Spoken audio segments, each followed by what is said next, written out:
जंगल में तीन छोटे पिग्स अपनी माँ के साथ एक छोटे से घर में रहते थे। वो तीनों दिन भर मजाक मस्ती खेल कूद बस करते ही रहते थे, लेकिन उनकी माँ बेचारी अकेले ही घर के सब काम करती थी। दिन भर मेहनत करके पैसे कमाती थी, अपने बच्चों के लिए खाना भी बनाती थी। कई बार वो अपने बच्चों को कुछ काम करने को कहती थी, लेकिन एक भी बच्चा उसका काम नहीं करता था।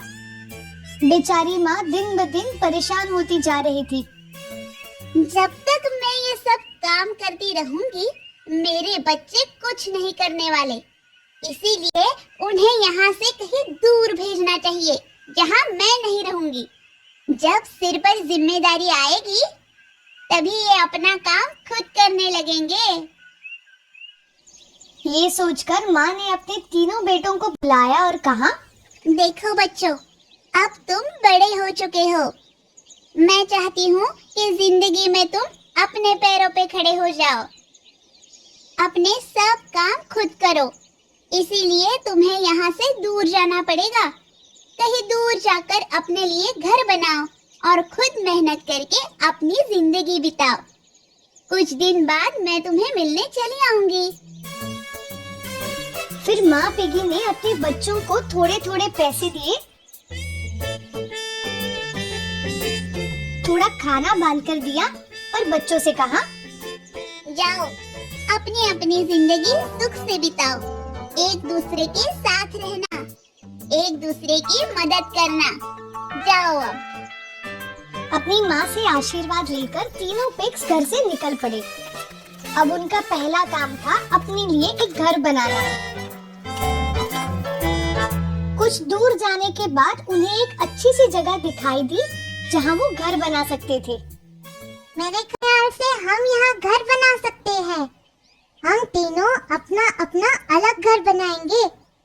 कोई भी एक दूसरे के काम में या घर में दखल नहीं देगा। अलग अलग घर क्यों? हम सबके लिए एक ही बड़ा घर बनाएंगे। नहीं नहीं, मेरे ख्याल से हमें अलग अलग ही घर बनाने चाहिए। ठीक है, अलग अलग ही सही, लेकिन तीनों के घर एक दूसरे के नजदीक हो। नजदीक क्यों?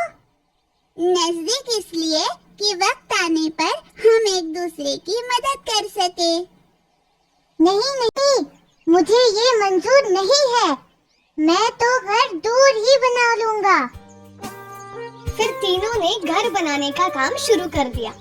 जो सबसे बड़ा पिगी था, उसे आते आते एक किसान के खेत में घास के बहुत सारे गट्ठे दिखाई दिए थे। उसने सोचा, क्यों ना उस घास के गट्ठों से मैं अपना घर बना लूं। ये बहुत आसान होगा और मेरा घर जल्दी बन जाएगा। फिर मुझे खेलने के लिए बहुत सारा वक्त भी मिलेगा। तो वो उस किसान के खेत में गया और सारा घास खरीद के ले आया। उसने उस घास से अपना घर भी बना दिया। वो घर जल्दी जल्दी पूरा भी हो गया। उससे छोटा जो पिगी था, उसने सोचा कि क्यों ना मैं अपना घर लकड़ी से बनाऊं। इसलिए उसने एक लकड़हारे से बहुत सारी लकड़ियां खरीदी और उससे अपना घर बनाने लगा। उसका घर 2-3 दिन में बनकर तैयार हो गया। लेकिन सबसे छोटा जो पिगी था, उसने सोचा कि मैं एक पक्का घर बनाऊंगा। तो उसने बाजार जाकर ईंट, सीमेंट और पत्थर खरीदे और उससे वो पक्का घर बनाने लगा। कुछ दिनों के बाद सबसे छोटे पिगी का घर तैयार हो गया। जब सबसे छोटा पिगी घर बना रहा था, तो बाकी दोनों ने उसका बहुत मजाक उड़ाया। वो बेचारा दिन भर काम करता और बाकी दोनों खेल कूद करते। लेकिन कुछ दिनों बाद एक खूंखार भेड़िया उनके घर के पास आया। तीनों पिग्स अपने घर के बाहर खेल रहे थे। उन हट्टे कट्टे पिग्स को देखकर भेड़िए के मुंह में तो पानी आ गया। उसने सोचा, अरे वाह, ये पिग्स तो बहुत हट्टे कट्टे हैं। लगता है मेरी 7-8 दिन की भूख मिट जाएगी। उस भेड़िए को देखकर तीनों पिग्स अपने अपने घर में जाकर छुप गए। उसने देखा कि 3 घरों में से तो एक घर घास का बना हुआ था, आसानी से टूट भी सकता था। वो उस घर के पास आया और उसने एक ही धक्के से वो घर गिरा दिया। अंदर जो पिगी छुपा हुआ था वो जल्दी से भागकर अपने भाई के घर में जाकर छुप गया। तो भेड़िया गुस्से से चिल्लाया, अरे भागते कहाँ हो? मैं तो तुम्हें पकड़ ही लूंगा। चाहे तुम कहीं भी छुप जाओ, मैं तुम्हें खाऊंगा ही। फिर भेड़िए ने दूसरे पिग के घर की तरफ अपना रुख कर लिया। वो घर लकड़ी का था।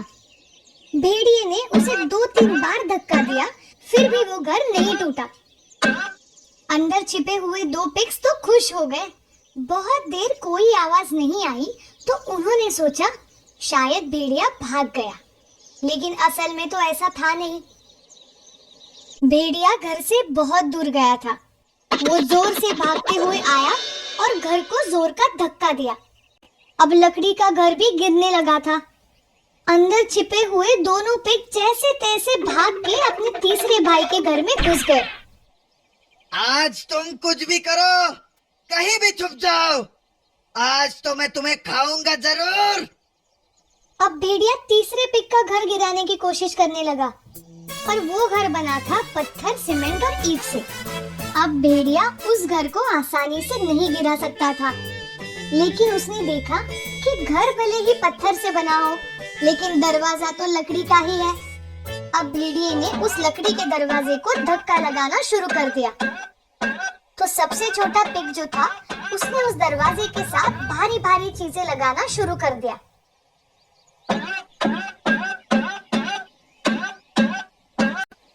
उसके घर में जो 2 पिग्स छुपे हुए थे, उनको उसने आवाज दी, अरे भाइयों आओ, मेरी मदद करो, हमें इस दरवाजे को टूटने से बचाना है, आओ ना जल्दी।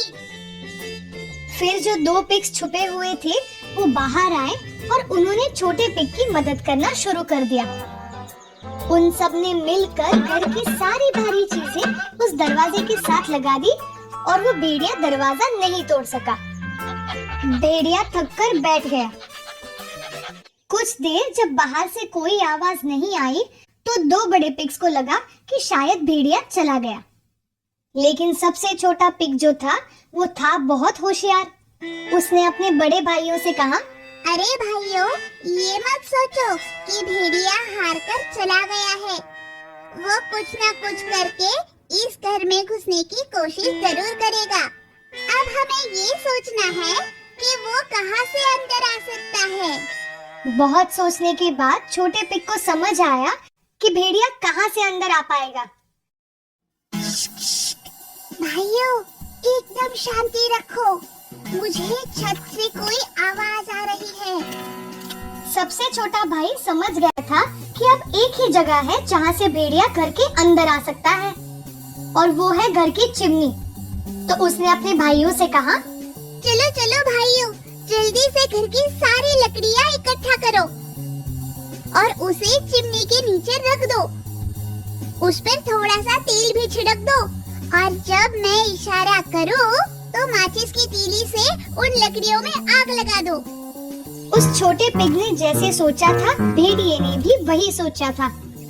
आहिस्ता आहिस्ता छत से चलते हुए भेड़िया चिमनी के पास आया और उसके अंदर छलांग लगा दी। जैसे ही उसने छलांग लगाई, छोटे पिग ने अपने भाइयों को इशारा किया। छट से उन्होंने एक माचिस की तीली जलाकर उन लकड़ियों पर फेंक दी। लकड़ियों ने आग पकड़ ली और ऊपर से गिरता हुआ भेड़िया उन लकड़ियों पर गिर गया। उसकी पूंछ में आग लग गई, तो वो तुरंत ही उस चिमनी से निकलकर वहाँ से भाग गया और पलटकर वहाँ पर फिर कभी नहीं आया। दोनों बड़े पिग्स को अपनी गलती का एहसास हो गया। उनके आलस की वजह से उनकी जान मुश्किल में पड़ने वाली थी, लेकिन सबसे छोटे पिग की सूझबूझ और होशियारी से उनकी जान बच गई थी। छोटे, हमें माफ कर दो, हमने तुम्हारा बहुत मजाक उड़ाया, लेकिन आज तुम्हारे पक्के घर की वजह से हमारी जान बच गई। मैंने आपको पहले ही कहा था कि हम सब एक साथ ही एक बड़ा और पक्का घर बनाते हैं, जिसमें हम साथ साथ रह सकते हैं और कठिन समय में एक दूसरे की मदद कर सकते हैं। तुम्हें याद नहीं हमारी माँ ने क्या सिखाया था कि एकता में ही शक्ति है। चलो अब उस भेड़िए की वजह से घर का जो भी नुकसान हुआ है उसकी मरम्मत करते हैं और साथ साथ खुशी से अपना जीवन बिताते हैं। इस कहानी से हमें ये सीख मिलती है कि एकता में ही शक्ति है।